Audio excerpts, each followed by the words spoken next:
This is going to read like a CSI story. And I can't be more excited about having an opportunity for you to see my conversation with Henry Mayer, because I don't know even half the story, and he knows all the story. Right up front, let me just tell you that Eli Rosenbaum from the United States Department of Justice sends his regrets. Unfortunately, I wanted to say he's out back there, he can't get in, but he's in Washington, but he sends his regrets, and Eli will be glad to fill in the rest of the story, though the guy that knows it all is Henry, and he's here.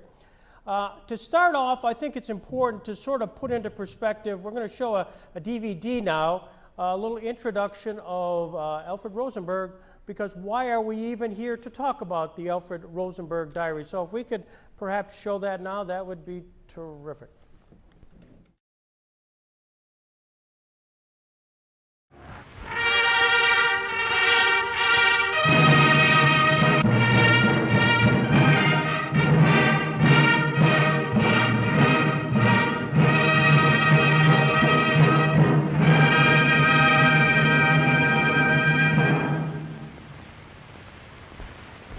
Den Kongress des 6. Parteitages eröffne ich mit dem ehrfurchtsvollen Gedenken an den in die Ewigkeit eingegangenen Generalfeldmarschall und Reichspräsidenten von Hindenburg. Des Sieges. Sie sind uns der Garant des Friedens. Adolf Hitler! Sieg Heil! Sieg Heil! Sieg Heil!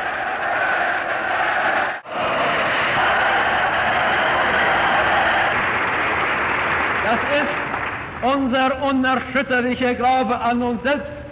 Das ist unsere Hoffnung auf die Jugend, gerade heute, die stürmisch vorwärts schreitend entberufen sein wird, das Werk fortzusetzen, das in den Sturmjahren der Revolte von 1918 in München gegründet wurde, der ganz Deutschland erfasste und heute schon in weltgeschichtlicher Bedeutung durch die ganze deutsche Nation verkörpert wird. Alfred Rosenberg.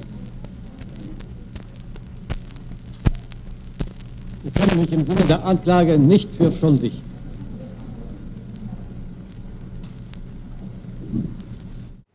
Discloses that Rosenberg had called an anti-Semitic Congress in June 1944.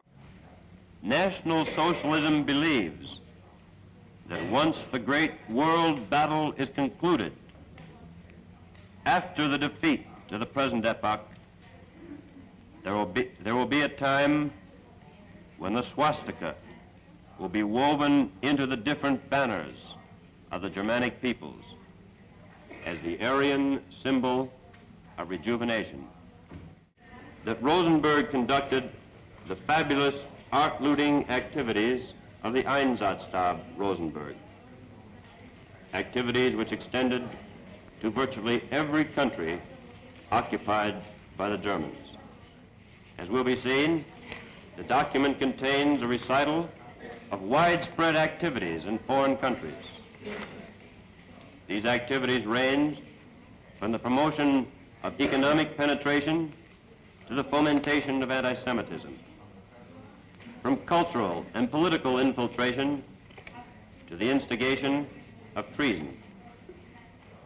Activities were carried on throughout the world and extended to such widely separated points as the Middle East and Brazil. Many things which in my book seem to be a peculiar idea have already become a reality of state policy. That exercise under your ministry, the forcing of people to leave their homes and their communities to go to Germany to do work for the German state? Ich habe ungefähr ein Dreivierteljahr darum gekämpft, dass dieser Aufruf an die Arbeiter im Osten auf freiwilliger Grundlage erfolgt. Aus meiner Vermerk. And that order was promulgated by you as the Reich Minister for the occupied Eastern Territories. These men saw no evil, spoke none, and none was uttered in their presence. When we put all of their stories together, this is the ridiculous composite picture of Hitler's government that emerges. It was composed of a number 2 man who knew nothing of the excesses of the Gestapo which he created. A number 3 man who was merely an innocent middleman transmitting Hitler's orders without even reading them, like a postman or a delivery boy. A foreign minister who knew little of foreign affairs and nothing of foreign policy. A security chief who was of the impression that the policing functions of his Gestapo and SD were somewhat on the order of directing traffic. A party philosopher who was interested in historical research and had no idea of the violence which his philosophy was inciting in the 20th century. Now, this may seem like a fantastic exaggeration, but this is what you would actually be obliged to conclude if you were to acquit these defendants. Supreme Court Justice Robert Jackson, our chief prosecutor, spoke for most of us. If you were to say of these men that they are not guilty, it would be as true to say there has been no war, there are no slain, there have been no crimes. July 17, 1941, Rosenberg became the supreme authority for those areas. He helped to formulate the policies of Germanization, exploitation, forced labor, extermination of Jews and opponents of Nazi rule, and he set up the administration which carried them out.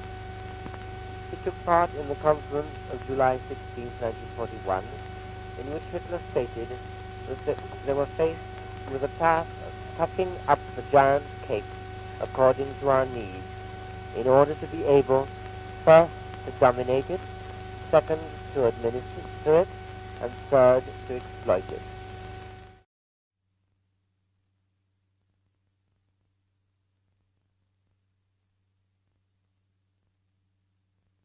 Alfred Rosenberg, death by hanging. I was an eyewitness to the execution of the wilted, spoiled flower of Nazism.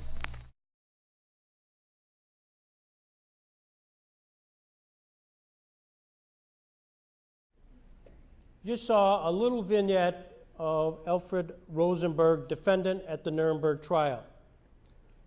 Why am I and the Robert H. Jackson Center interested in that? Because Justice Jackson, a native of Chautauqua, spoke here several times at Chautauqua Institution. He's the answer to the Jeopardy question, named the only person in the history of the United States to be a Solicitor General, Attorney General, and a Justice of the United States Supreme Court. But most important, he was the chief American prosecutor at the Nuremberg trial. And it was Justice Jackson from right here in Chautauqua County, a native and a speaker at Chautauqua Institution, who was in fact the person who prosecuted, ultimately convicted Alfred Rosenberg. So we have more than a casual interest when this story broke a few years ago about the Rosenberg diaries. And the person who's all over that story is our guest here, Henry Mayer. And Henry, I know you're the son of a Holocaust survivor. What caused you to take up this mantle? I worked in the National Archives for over 17 years, and I always had an interest in the Holocaust. I had worked extensively with World War II documents, so I had some understanding of the history and the documentation of the World War II. As Greg notes, the son of Holocaust survivors, I was very interested when the job of chief archivist came up at the Holocaust Museum back in 1994. I was very interested and applied for the job and got the job. I spent 16 years as the chief archivist before I took the position I have now as senior advisor on archives. 1996, in your role, you receive a phone call from the former legal secretaries of Robert Kempner. Talk about that. Yeah, it was in March 1996.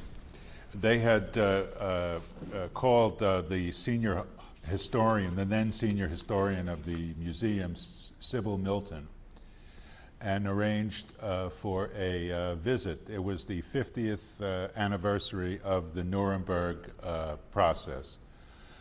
So it was in March 1996 that I met both the two legal secretaries, Jane Lester and Margot Lipton, and they expressed interest that the Holocaust Museum approach Dr. Kempner's two heirs.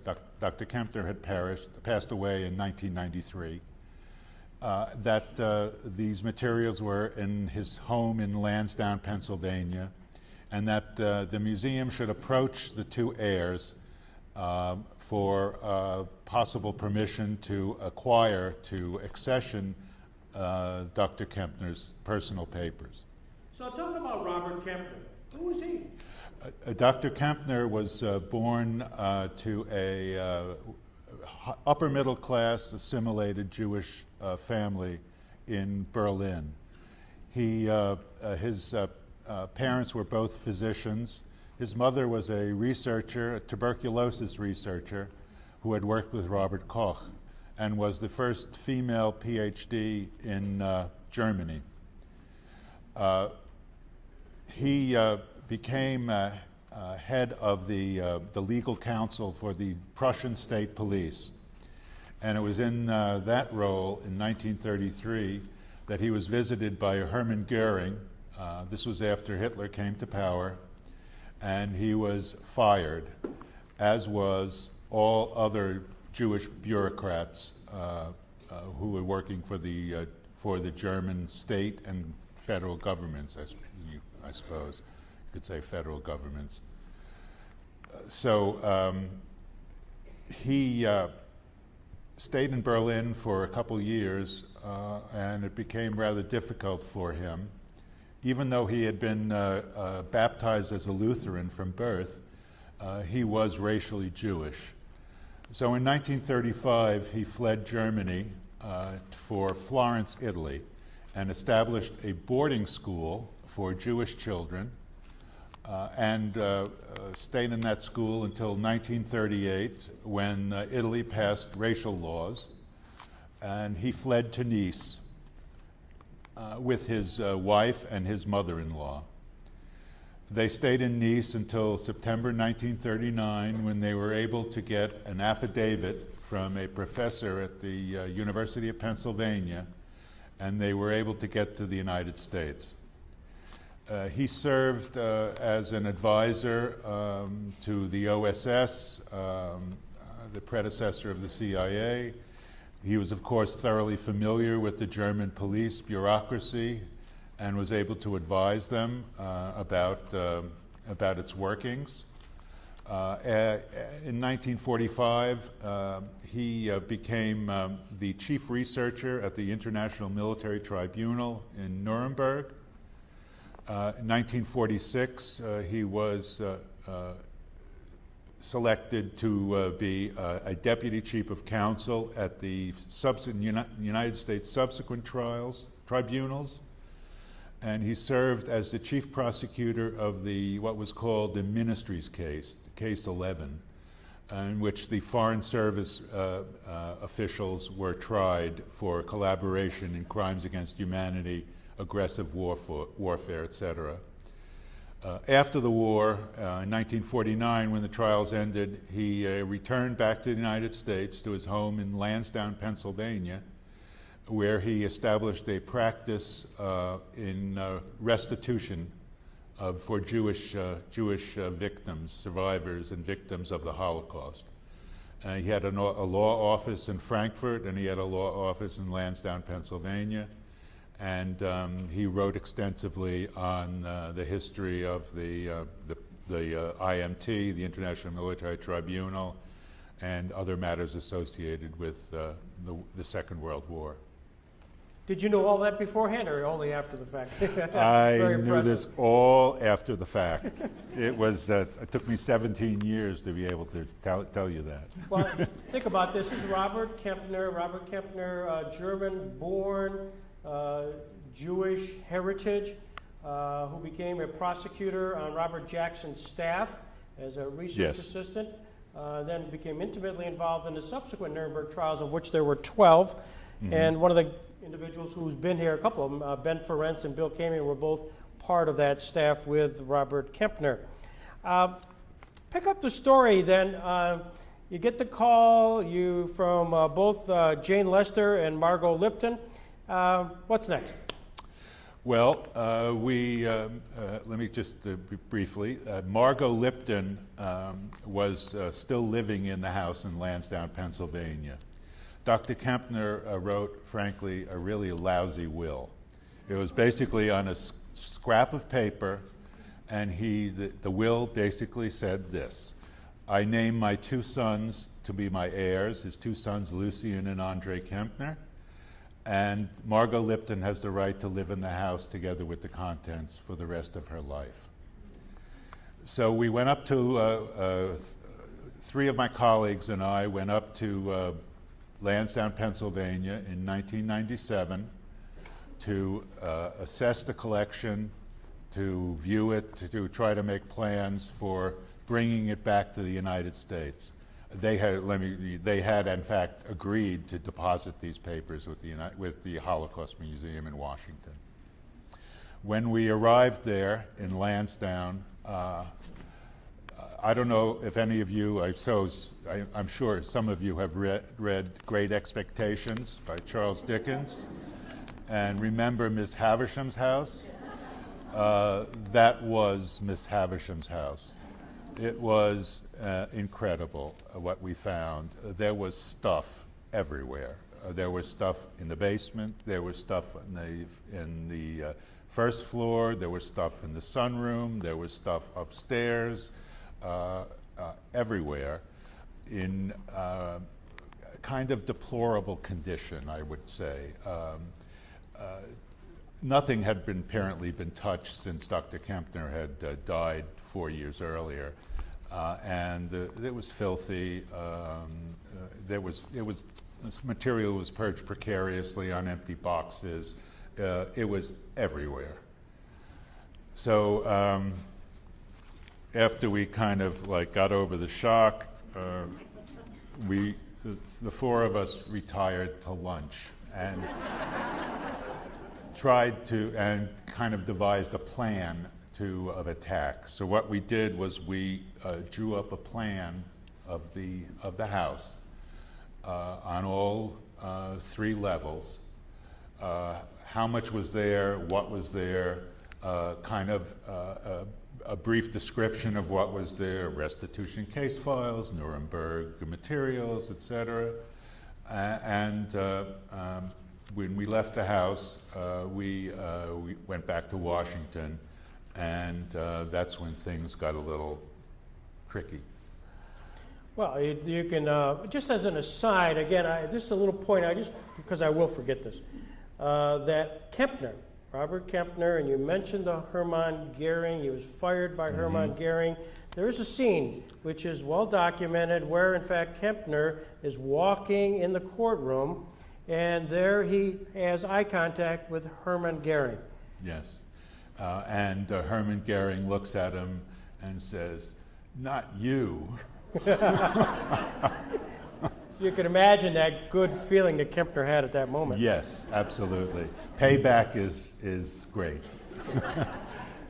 So you go in, you assess this collection you've just been given, and now you're... So I write up a report and send it off to the two Kempner sons, and the one son who was basically taking care of all of this, Lucien, who lived in Germany, said, "Whatever you do, don't share your report with either of the 2 women."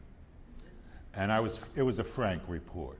It was a collection in great distress and a filthy house, and all 9 yards, so to speak. And Lucien promptly made copies of the report and sent them to both ladies. And they took apparently great umbrage And soon after my visit, they wrote to the museum a letter saying, how dare you, and somebody wrote this from Margot, who had already been suffering from some dementia.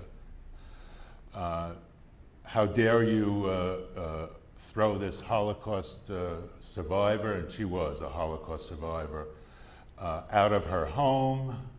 How dare you?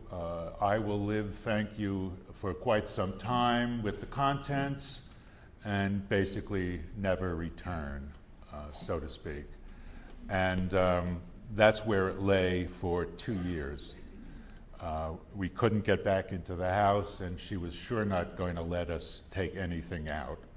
And obviously she had the legal rights to live in there together with the contents, and she took that to mean not only the furniture, but Dr. Kempner's personal papers. So in 1999, we got a call from the Kempner's attorney that there had been litigation involving the will, because they had contested the will. These two ladies had contested the will because they claimed that an earlier will had given at least Jane Lester part of his estate, and this had been settled, and we were told to go back to Lansdowne and make concrete plans to return everything to Washington, to the museum, where we could process the collection. Why are you concerned with the Rosenberg collection? Well, it was rumored. The Kempner collection. Well, first of all, Kempner's positions that he had held at the trials, and the fact that he was a restitution attorney, the fact that he was what we would consider a Holocaust survivor, all of those dictated that we should have a great deal of interest in this collection. But also, it had been rumored for quite some time that Dr. Kempner had in his possession this diary. And so from the get-go, when we first visited the house, we were in fact looking for the diary. And of course, the conditions in the house were such that we would not able to actually do a real search for it. So that would be the reason. So really, you're willing to go through all this mountain of stuff looking for that needle in that haystack? Needle in the haystack. And why did you think that was important? I mean, you had obviously done some research on the Rosenberg diary. It was part of the excerpts were introduced at the trial. We just saw a vignette of it. Mm-hmm. But why your mission? Well, because of Rosenberg's position as the party theoretician, because of his role in the Holocaust in the Eastern Territories, overseeing the murder of millions of people, because of his role in the theft of millions of pieces of artwork from Jewish and non-Jewish people in the occupied countries, and because of the, say, Hitler inner circle, there were two diaries that we knew of, or that we thought we knew of. One was Goebbels' diary, Joseph Goebbels' diary, and the other was Robert Kempner's diary. So this had the potential to be a very important find, and well, you were asked to go back and take a look and do another inventory a few years after the fact. Yes. Well, four of us went back to Lansdowne, Pennsylvania, and Ms. Lipton was no longer living in the house, and the Lansdowne police met us, and Kempner's attorney met us, and they locksmith met us, and we opened up the house, and lo and behold, much of it was gone. I don't want to say stolen, it was removed without authorization. And we tracked it down to Lewiston, New York, to what was called the Robert Kempner Collegium, which sounds really nice, but what it was a little white house in Lewiston, New York, opposite the McDonald's. So then we had to deal with how to get this stuff back. So we made plans to take the stuff that was in Lansdowne and take it back to the museum. And after a few months of working with Jane Lester's attorney, with the Lewiston police, with the Lansdowne police, the Delaware County police, we were permitted to take this illegally removed material out of the Robert Kempner Collegium and return it back to the museum. So off I went in August 1999 to Lewiston, New York, and we met Ms. Lester, who was there, living there at the time. She had returned from Germany, where she had been legal secretary for Dr. Kempner in his Frankfurt office. We had arranged to have 2 trucks meet us up there to schlep the stuff back to Washington. When we had gotten there, Ms. Lester had sent one of them away and was in the process of sending the other one away. And we showed up, and she came out of the house, and it's something I'll always remember. She came out screaming at me, how dare you remove this material from my home, you know, blah, blah, blah. And after some time, her attorney and the police convinced her that it would be the best thing if we were allowed to take this material back. So they showed us, Ms. Lester showed us the places in the house where they had placed the material that they had removed from Kempner's home.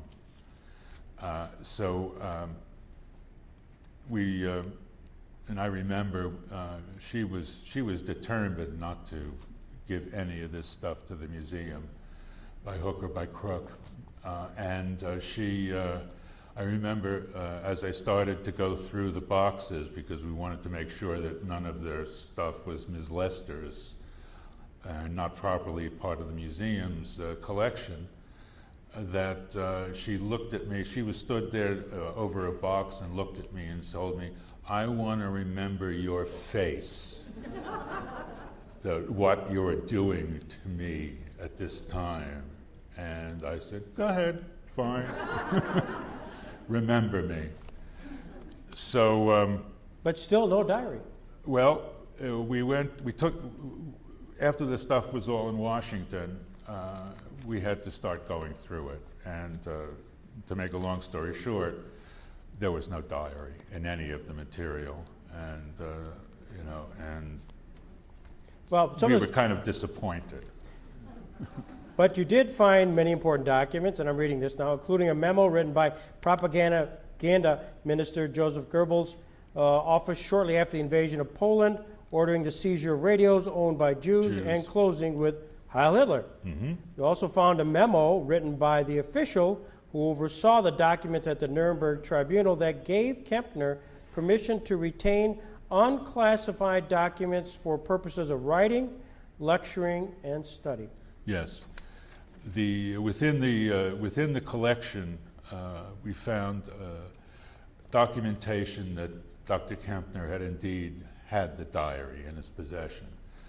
It was combination of letters to a publisher in Germany. He wanted to publish an edited version of the diary, and in the National Archives, and a colleague at the National Archives was very helpful. We found a memo that was written in 1945 inventorying those portions of the Rosenberg diary that had been seized by the United States Army. In 1946, there had been a memo also in the National Archives in which they had, apparently somebody had borrowed the diary and noted that it was being returned, and the same segments that were being returned. And those same segments were in Dr. Kempner's letter to the German publisher, that he had, in fact, those same segments that the Army had seized. So we caught him, so to speak. And then there was the memo that Greg mentioned from Fred Niebergall that allowed Dr. Kempner to remove anything he wanted from the premises for his own purposes. Well, let me just stop here for a second, because as I was reading the story and talking to Henry a few months ago, it flashed. The Robert Jackson Center is in the middle of this, unbelievably so, because I had no idea. One, the Jackson Center has been spending a lot of time, effort to get oral histories and to interview anybody who was at the Nuremberg trial. I had a list. It was a telephone directory of those participants, kind of an alumni directory, and there at the top was Margot Lipton, Lewiston, New York. And I said, terrific, Buffalo, Nuremberg, outstanding, Kempner secretary. Mm-hmm. So there I am. I make a call, and I talk to somebody that ended up being in a nursing home. And she had dementia, slipped in, and they said, don't bother, you're not going to get anything. I had no idea. Other thing, some of you may know Gene Martinson. He was a Chautauquan, recently passed away. Well, Gene was near Lansdowne, probably about 2005, and he noticed in the news an estate sale. The documents from the estate of Robert Kempner. And he called and he says, Greg, do you want any of this stuff? And I said, sure, you buy it and donate it. How? It doesn't get any better than that. And that's exactly what he did. And so there was in 2000, I'm guessing 2005 or so, but that would have been about the time that there was a dispersal of part of the Kempner collection. How did that happen? How did this guy, antique collector or junk dealer, get that stuff? Well, By the way, we don't have the diary. Well, I got a call from this junk dealer from somewhere near Chester, Pennsylvania. And he called and he said, well, you're never returning my phone calls. I said, well, I never got any call from you. And he said, well, I called and the voicemail said to punch in, the first three letters of your last name, and I punched in MEY, and I kept leaving messages, but nobody answered. And I said, well, that's because you called the Meyerhoff Theater in the museum. My name is M-A-Y-E-R. But anyway, so he said coyly, well, I happen to have the Rosenberg diary, and how much would it be worth to you? $1 million? $2 million? And I said, well, I'll have to get back to you. So I called we got in contact with the FBI. The agent in charge was Robert Wittman, who was the FBI's specialist in art theft. Remember that name.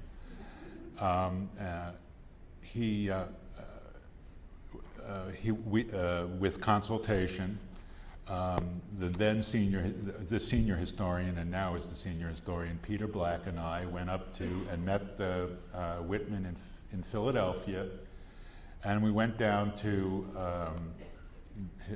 the junk dealer's home near Chester, Pennsylvania. I think it was Eddystone, Pennsylvania. And we looked at the material that he had. He claimed that, well, he had been engaged by the Kempner heirs to clean the house out because they wanted to sell it. And he said, well, you know, you left all this material, maybe 20 feet, when you cleared out the house, and you know, I own it, and you know, I want to sell it. Well, you know, the likelihood that we would have left 20 feet is zero, because the fellow in my staff who was responsible for cleaning out the house of papers, you know, scoured the house. He, even under his wife's, Ruth Benedicta Kempner's altar on the second floor, you know, where there were, behind the curtain there were these rat droppings, but that's another matter. So you can get a kind of an idea of what the house was like. So he went through the basement, he went through the first floor, he went through the second floor, he went up to the bedrooms, he looked through the closets. He scoured the house and took everything out, but all of a sudden, 20 feet appeared magically in the house. So this couldn't have been true. So at any rate, we met the FBI in Philadelphia. We drove down to Eddystone, Pennsylvania. We looked at the material, and it turned out that immediately preceding us was David Irving. I don't know if you know him, but he was a noted Holocaust denier. Well, he was looking. I didn't know this. Yeah, he was looking for the Rosenberg diary. Well, we looked through this stuff. There was no Rosenberg diary. But at any rate, you know, we said, well, he said, well, you know, I'll take 100,000 for it. And, you know, we said, well, we'll have to call, you know, Washington and talk to them about this. And both of us walked out the door, and the two FBI guys walked in, seized all the material, schlepped it back up to Philadelphia, and we subsequently inventoried all of the material. The National Archives was interested because some of this had been stolen federal property that Dr. Kempner had, among others, stolen federal property that he had. And we went to court, so to speak. We had made affidavits as to what had happened, and the result was that they didn't want to go to trial. The judge didn't want to go to trial, the Department of Justice didn't want to go to trial, whoever didn't want to go to trial. And so there was a settlement. So we flipped a coin, and I can't remember who went first. It was either Martin, the junk dealer's attorney, or us. And, you know, folder by folder, we'll take that, he takes that. We'll take that, he takes that. We'll take that, he takes that. Unbelievable. So at least we were able to get copies of everything that we wanted, we had really wanted, but we're unlucky enough not to get. And that was the stuff that the junk dealer put up for auction, including 2 boxes of utility bills that Dr. Kempner had. I haven't checked, but that's probably what we got. Congratulations. No diary, though. No diary. 2003, you receive a call from the attorney for the sister and guardian of one of the legal secretaries offering yet more papers, and these were stored in a locker near Buffalo. Was that? Yes. Ms. Lester had been living in the house, and for one reason or another, her two sisters were put in her guardians, or made her legal guardians, and they cleared out the Robert Kempner Collegium, and there was about between 200 and 300 feet of documents that we were never shown when we were up in Lewiston in the first place. And they had engaged an archivist to go through this material. Unfortunately, she passed away, and they decided that they would go and donate this material to the museum. And after getting clearance from the Erie County court, we were allowed to take possession of it. And these were in a storage locker in Amherst, New York. And so we packed up the stuff and schlepped it back to Washington, and we had to redo the entire inventory again, trying to integrate the stuff that we hadn't been shown with the stuff that we had been shown. After going through it, basically page by page, there was no diary. It was gone. There was nothing. So in 2006, and you have to remember, there's about 250 feet of paper in this collection. So it was a lot of stuff to go through on a page-by-page basis, but we did it. And I wrote a memo about the case, about what had happened, about why we should have legal custody of this material, that it had been seized illegally by Dr. Kempner. That stuff had been seized illegally, but also that his personal papers had been donated to the Holocaust Museum. It's a federal institution. It belonged to the federal government. And why, in fact, we should take possession of this diary.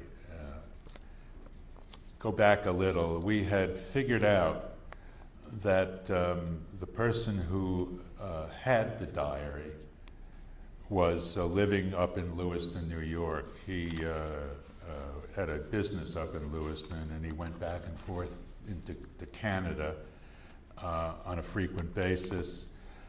And we knew that because Ms. Lester was interviewed by the German magazine Der Spiegel.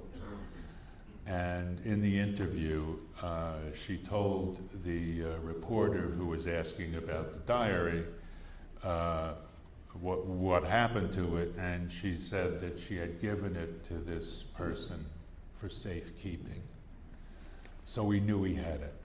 We knew where it was, but we couldn't get it. That was the problem. We called the FBI, but they couldn't do anything because there wasn't enough evidence to get a search warrant. So in 2006, I wrote this kind of a brief as to what happened and why we should get the diary and why it is important and all of that. And that's where Eli Rosenbaum came in. I asked Eli, is there anything you can do about this? And I gave him a copy of my brief, and he tried. We met again with the FBI. We met again with Eli and the FBI, with the Department of Justice officials, attorneys. Whatever happened on their end, I don't know, but it's not something that Eli could go into. So I will not know. I don't know what happened, what transpired. Well, back next year, maybe he'll be here. Really? That's why it would have been nice so he could talk about, as much as he could about his attempts. So we were at an end, and that's where it lay for a few years. And I was getting kind of desperate, you know. It's like, where is this thing? Come on. I mean, we know where it is. We can't get it. Is there any way that we can get it? So Bob Wittman, if you remember, the FBI agent, had retired from the FBI, and he was a private investigator. And I convinced the museum to hire Bob Wittman in an attempt to find the diary conclusively and get this back. And Bob was able to go up. Bob went up to Lewiston and had determined that he had placed this diary where it was, where it lay, and he was able to do things that he couldn't do as an FBI agent, so to speak.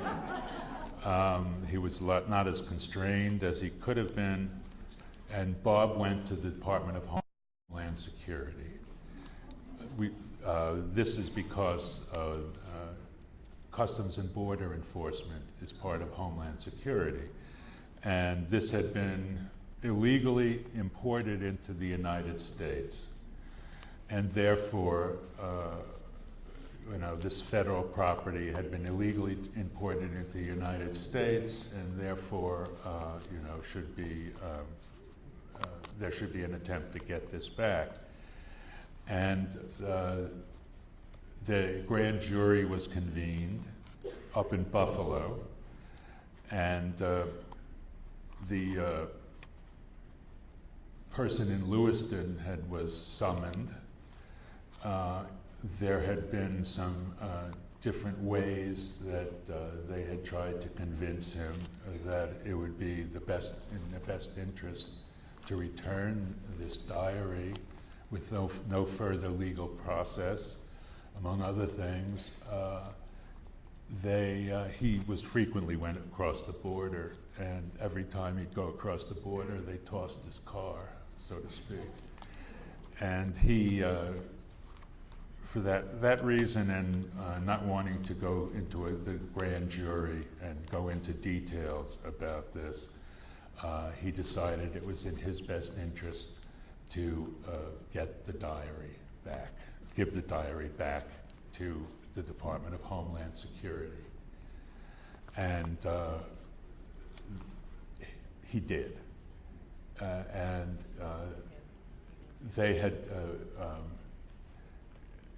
they transported this diary back to Wilmington, Delaware, and in April of 2013, a colleague and I, Dr. Jurgen Mateus from the museum, went up to Wilmington, and there it was.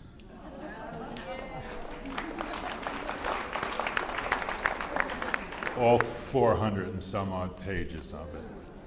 And one of the ways we were able to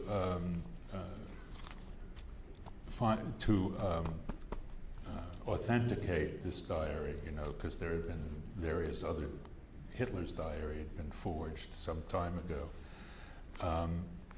In Dr. Kempner's writings, published writings, and in some of his wife's published writings, he quoted passages from the diary that nobody else had ever seen.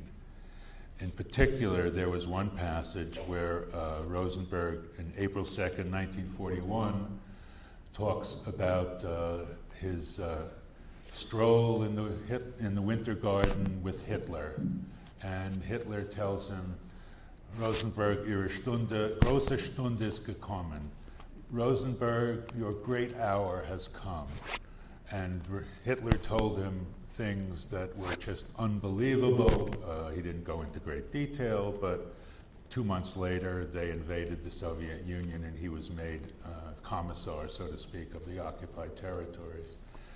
And sure enough, there was the entry of April 2nd, 1941, with just those words. And there were translations that Dr. Kempner had made, typed translations and transliterations Dr. Kempner had made, and in at least one instance we had found in Kempner's collection that he had sent original pages back to a gentleman named André Francois Poncet, who was the last French ambassador to Germany before the outbreak of World War II. He became the High Commissioner for Germany, and in those passages, Rosenberg mentioned Poncet. So he sent them back to Poncet. We never could find them in Poncet's papers in Paris, but we found transliterations of those pages that he had sent back to Poncet within the diary. So we nailed it. And it's now on the museum's website. We scanned it. It's on the museum's website for anybody to look at. I understand that David Irving had copied all the pages, and it's now on his website, thanks to the museum. And next year, the museum plans to publish, in conjunction with the Institute for Contemporary History in Munich, an edited version of the diary in both German and English that Jurgen Mateus is editing. So that in brief is the story of how I got the diary.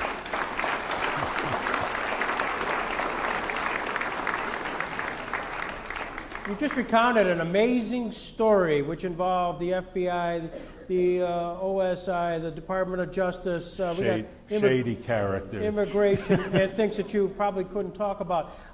Do you find that, and by the way, a couple of things which are in the diary, which I'll just highlight here. The diary covers a period of time from 1936 to 1944, and Rosenberg's accounts of meetings with the Fuhrer, describes fighting among Hitler's inner circle, and reveals the depths of Rosenberg's anti-Semitism.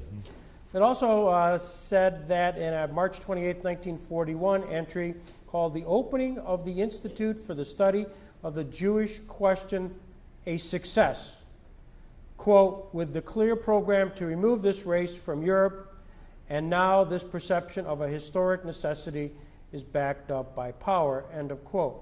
As you reflect on the find of the diary, and obviously other than excerpts and an occasional reference in a book, in newspaper articles, what do we hope to learn from this? Well, hopefully inner workings of the Nazi state at the highest levels,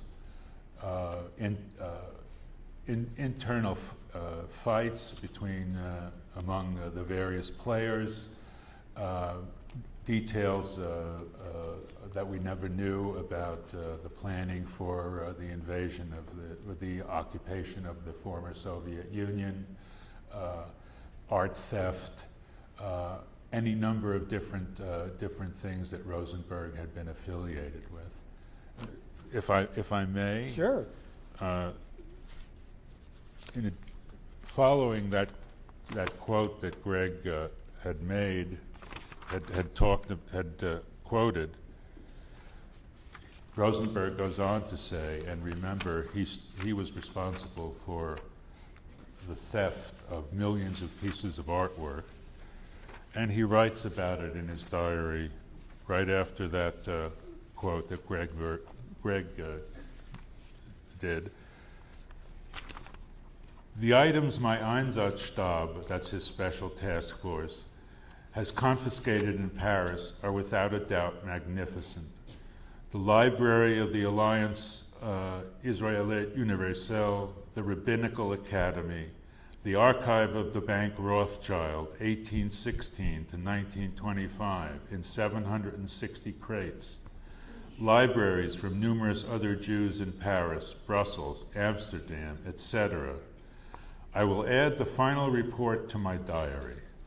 Also, the Jewish art treasures that recently arrived at Neuschwanstein, the castle in Germany, The value is estimated at 1 billion Reichsmarks, which translates to about $250,000.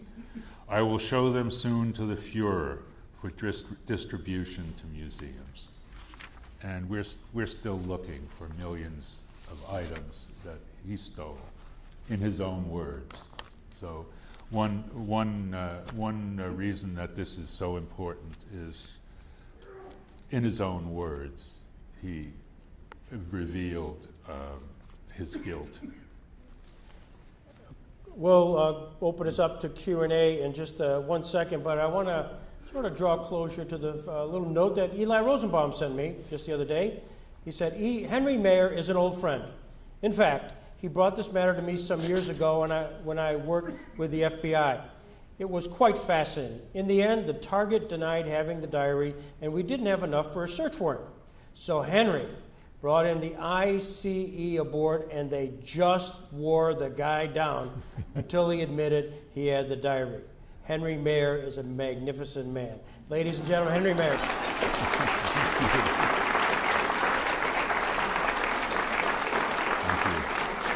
Are you precluded from mentioning the name of the person who had the documents? Okay, I won't. You don't have to answer that. It's in public print. It's in print. It is in print? Yeah, it's in print. It's Dr. Herbert Richardson, who is the publisher of the Edwin Mellon Press in Lewiston, New York. And he accompanied the two Kempner secretaries in March of 1996 to the museum at the first meeting where they implored that the museum rescue this material and bring it back to Washington. And I believe, I can't prove it, but I believe he wrote that awful letter that Margot Lipton signed, in which she accused us of throwing out a Holocaust survivor from her home, which is something that the Holocaust Museum obviously was never going to do. So. Can I ask one question? And I'll get to you. He was in the publishing business, and do you get a sense that he wanted to publish that? I think that may have been one of his motives. I don't know, but I don't know that he ever could. It's like if you have a stolen Van Gogh on your wall, what do you do with it? You can't sell it because you can't because everybody knows it's stolen. You can't put it in a glossy coffee table book of Van Gogh because it's stolen. So I don't know what he was doing, what he was going to do with that. It's hard to say. A very good question, and I wish I could give you an answer. Kempner, of course, has passed away, and I don't know, but there were a number of items that he had removed from legal custody. He wanted to use them in his own writings, I think. Maybe he just wanted them for his own. Dr. Benjamin Ferencz, who Greg mentioned, who was the chief prosecutor at the Einsatzgruppen trial, the largest murder trial in history with 1 million victims. He tells the story, and this is up on the web, that when he was in the subsequent trials, he was approached by a prosecutor named La Follette from the La Follette family from Wisconsin. And La Follette told him, I'm going to kill Kempner. And Ferencz tells him, well, I wouldn't advise that because it's extremely difficult to find competent prosecutors who speak German. And La Follette tells him that Kempner has this document that La Follette needed for his own, the trial that he was one of the prosecutors in. And they confronted him, and Kempner pulls out of his desk the Wannsee Protocol. I don't know if any of you know what that is, but there was a meeting in January 20th, 1942 at the Wannsee Villa in outside of Berlin, in which the terms of the final solution were hashed out. There was one copy that survived, and that was the Foreign Office copy. It was Martin Luther's copy, who was one of the participants in that conference, and that is the only copy that exists. And it was never used in the IMT because nobody ever knew about it. And what would have been the Holocaust scholarship without that? We would have been talking about the 17-year quest for the Wannsee Protocol. If he wasn't forced to give it up. If you look on the museum website, I give a talk about the Kempner collection.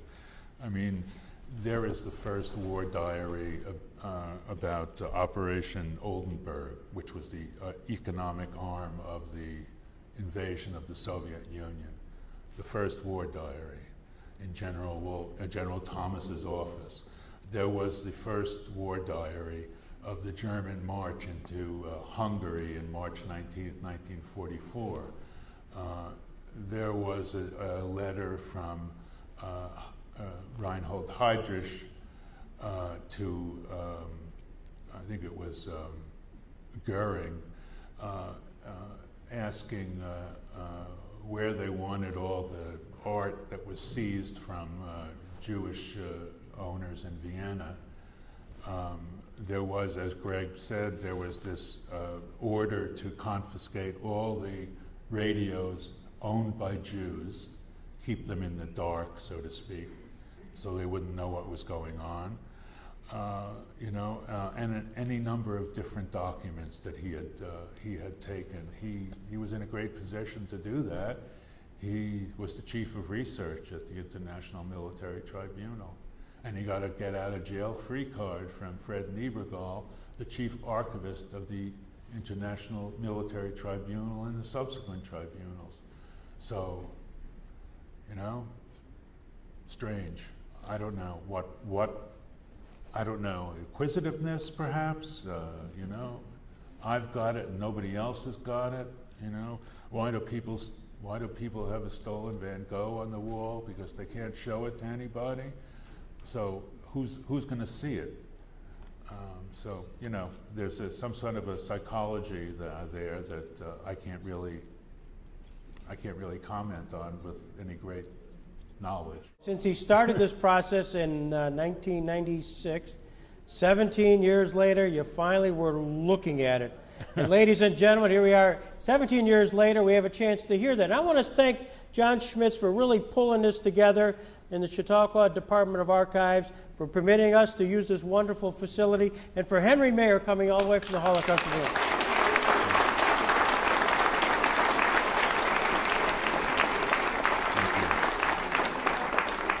I also want to thank John Schmitz, who has been great, and the Chautauqua Institution, which has been very, very gracious to me during my visit. Thank you. Thank you, Henry. Thank you. Great.